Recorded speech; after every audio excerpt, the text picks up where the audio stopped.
All right, first game back here after a summer in France, and questions for Emma. Go ahead. Hello, Emma. Hello. Lakin Lippman with Fox Sports.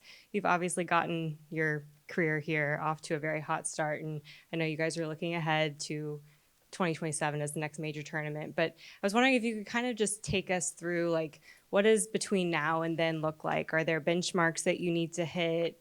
Like, I don't know, what do you break the next 3 years up into chunks? Like, we must achieve this by this point, this by this point. Just what's basically going to look like between now and then? Well, I think I've gone through a process of internally, we've done a review of the Olympics. That's quite an extensive, comprehensive report in and around not just everybody's experience at the Olympics, but most importantly, where the missing gaps are. And for us to be world leading in anything and everything we do, we have to know what our next steps are. So the first part was the review. The second part is the development of the 27-28 strategy, which will take between now and probably mid-December to finish, at which point we'll present at the WNT and YNT Futures Conference in LA. That will be when the WNT plays side by side with the best of, could be an age group outside of the 23s plus the 23s plus the 20 to identify the next set of players. There's going to be some programming next year for under 23s in terms of a couple of opportunities and trying to create or close the gap between under 20s and the senior team. I think the rest of this year is very much celebrating this victory tour of the players, plus recognise the achievements of those that have performed really well in the NWSL. And then the England and Netherlands camp is one which is a great opportunity for us to play a top-tier teams. And then the new year, like setting benchmarks for me, they will be set out by the strategy, and it won't be until January that we launch that for me to be able to answer that question in its entirety. Cool. Jeff? Hi, Emma. Jeff Hi, Kassouf, ESPN. What's been the message to the group now that you've gotten back in, you've had them in, and you have that celebration that you mentioned, but you're also sort of looking forward? How have you sort of communicated those priorities to them? Yes, I've communicated the priorities to them, but knowing we've got 3 games in this period, a tight turnaround in between sort of a very congested NWSL schedule, I know this will be an opportunity for me to see players, and I will take that opportunity. So I've made that clear to everybody that in an ideal world, no one will play more than 2 full games in this, unless there's an injury situation or I have to think differently. But I've assured the NWSL clubs I will work towards that. So there will be debuts over this block. I've also communicated to the players exactly what I've expressed to you. And for us, we, of course, our next steps are focusing on 27 and 28. So I see the footballing year ending after the England-Netherlands camp, and I think it's a look to the future, starting with the Futures camp. Good. Should we go online? Let's go to Jonathan Tannewald. Go ahead, man. Thanks. Aaron, Emma, can you hear me all right? Yeah, I can. Thanks.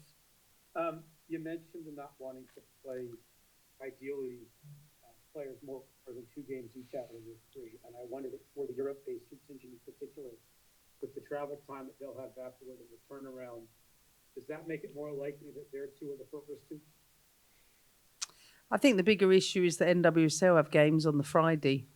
In Europe, they don't play till the Sunday. So the bigger challenge are the 4 teams that are playing NWSL games on the Friday, which, as we know, is far from ideal.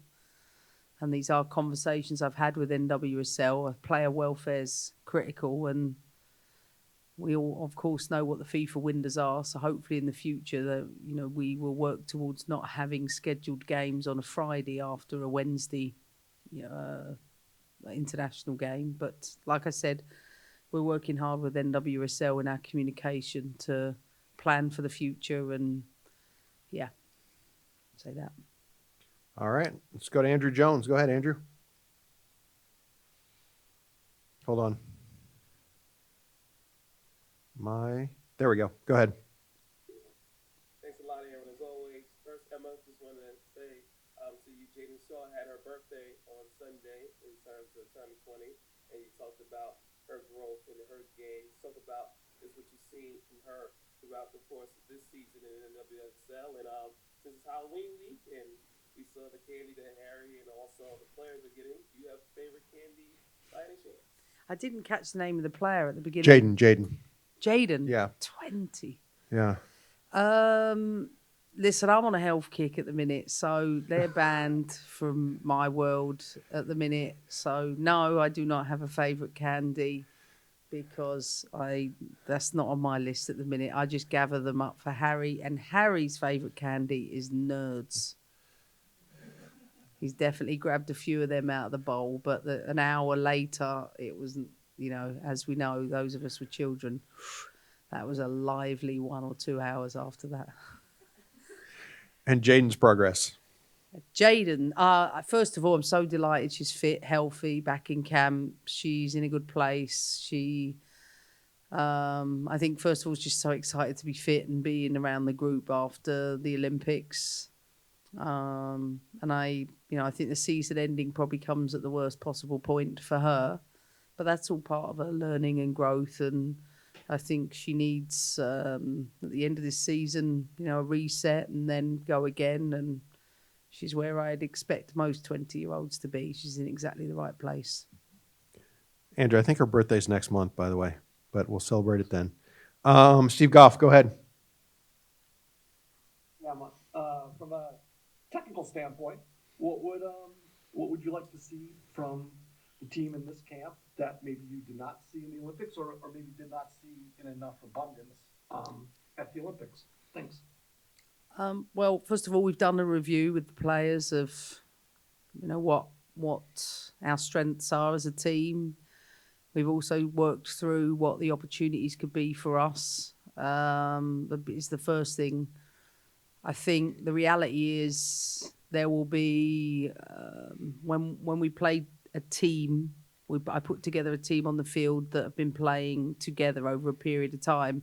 I think it's easy for us to evolve tactically, which we're trying to do, than it will be when all of a sudden I make multiple changes to the lineup, because I don't think I will necessarily see those tactical developments this camp because I'm giving so many first looks to everyone. But that, I think, will make the games choppy in many ways, because being able to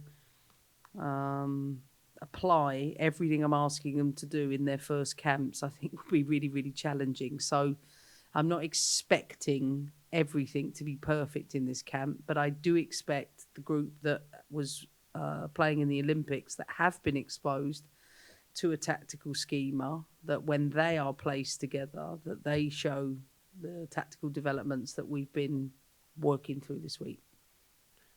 Let's go to Steph Young. Go ahead, Steph. Thanks. Hi, Coach. As you just mentioned, you are expecting these games to be kind of choppy. There's going to be changes in the lineups to expect.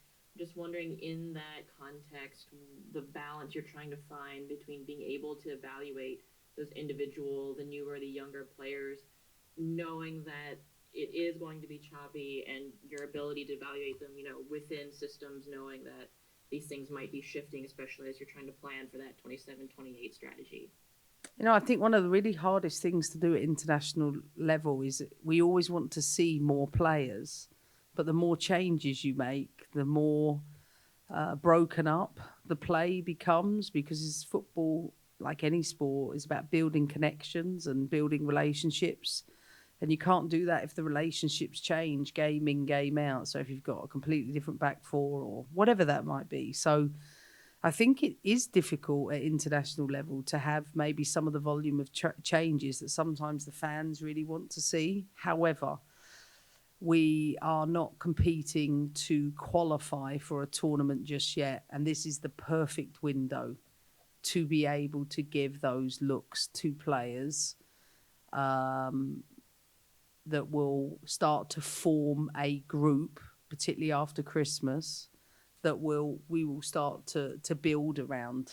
And I think this window plus the January window are the two big windows in the immediate plan to be able to assess what other players from outside the current playing pool are going to be candidates to be involved with what we're looking to do.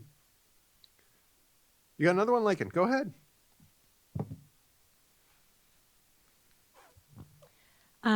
Pochettino actually said recently that he hopes to mirror your success with the men's national team. And I know you guys are friends and have a relationship. And I was wondering, like, how often is he picking your brain? And do you think it serves the U.S. Soccer Federation to have their senior national team coaches be able to have a relationship, be friends, and maybe bounce ideas or share ideas with each other? Well, I think first of all, he's just had his first camp, and as that finishes, I have mine. But there certainly are plans to try and see each other between the next camps for us both. In fact, we're both in Portland next week. I went to his house a couple of weeks ago, or prior to his camp. So there is a lot of time together. We have been sharing information, and I know Jesus too. So we're connecting the relationships with my staff and his staff. And yeah, I think it's extremely helpful to be able to share ideas and talk about the many facets of our job. It's not always in coaching. Sometimes we're both club coaches coming to international level, and what those differences are and how you have to organise yourself and how do you manage so many different things and multiple projects when you might have people working remotely because of the travel implications. Let's say, I don't know, if Denise going to a game there, Stuart over there, but we've got to keep up a consistent process to be able to communicate. So I think sharing best practice in the short term is probably what will dominate our conversations. But listen, we're football coaches and we like to talk about football. We like to talk about the American DNA, and as you know, two people who are really passionate about developing players, that there'll be many, many moments. And yeah, of course, I think it does help having a relationship. Go ahead, Jeff. I realize I risk this maybe being the 27-28 plan answer again, but I'm wondering maybe if you look outside of the team and you look at some of the competition, when you look at the international game specifically, how are you seeing that evolve when you look at even maybe the top opponents that you expect to be sort of contenders alongside yourself? I think one of the biggest things, and I said it before and I'll say it again, there's parity in the game, in the world game. So what will be our advantage? And the realities are that it's extremely difficult to create some of the more traditional advantages, whether that be numerical superiority, whether that be technical advantages, for example. You have to find a different way to be able to do that. And that's the first thing. So we have identified those things. I think you know me well enough. I just don't talk about them because I'm a competitor and I don't want to give it away. But what I'd say is that we've articulated very carefully to the players what we think those advantages will be, but also, as I said, built on our super strengths. We know what they are. We know what the opportunities are. Now it's a little bit of time together, the execution of that, and then a deepening of the player pool, because the diversity, i.e. competition that comes into that, will start to add the variety to our game that I think is essential if you want to be at the very, very top. Hence the reason my biggest goal is broadening the talent pool. I want to be able to broaden it, but also give exposures to players within the 23 category to give international experience. Because going from the under 20 to the seniors is like a huge jump. So working really hard with Tracy Kevins, the YNT technical head of development, around not just programming, but pathway to methodology, to shared resourcing and ideas and joining up. In fact, we are about to advertise the under 20 head coach position this week, an assistant coach position in the national team, plus other positions in Y&T, and it makes sense for us to do them together, side by side. So my whole purpose is joining things up, and on top of that, make us world leading in the female 360 space. That is like my absolute goal. So whenever the federation is done with me, my legacy, I hope, will be some of those things that I'll put in place from top to bottom, and putting females at the centre and the heart of everything we do.